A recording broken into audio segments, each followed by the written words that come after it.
төмөр хийцийнхаа үйлдвэр дээр одоо хүрэлцэн ирсэн байна. За энд бол одоо маш олон зүйлийн одоо гашаанууд хийгдэж байгаа юм байна. Квадратаар хийсэн энэ болохоор бог бодын холимог хашаа гэж явж байгаа. Хан ямаагач хаш чинь нөхөр одоогооч хашаад ингээд яачих ингээд 2 3 төрлөөр ашиглах тийм зорилттой хашаа байгаа гэсэн үг. Төмөр нэмэх тусам үн арай жоохон доошоо буун, төмөр зузаарах тусам үн дээшээгээ өснө. Ерөөсөө ийм л ялгаатай байдаг. Бас насжилтын хувьд ялгаа гарна. Насжилтын хувьд маш өндөр ялгаатай. 14-ийн харьцаатай хэмжээтэй сарвч байхгүй.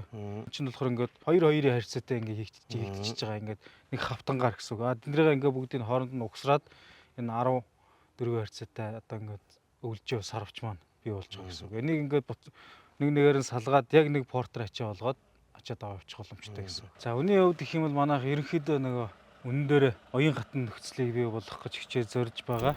Энэхүү сарвчийг 2-3 хүн 20-30 минутанд мөн адуу өгөхөр богводын хашааг 5-10 минутанд барьж босгох боломжтой юм.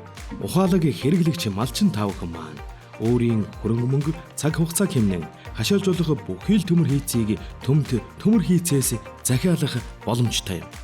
Бороо ус мусанд ингээд тугалын доотлол ингээд нуул ингээд шалбаагийн болчдөг. Энэ хашиг зүгээр хажууд нь өргөөл зөөгөл тавьчихна.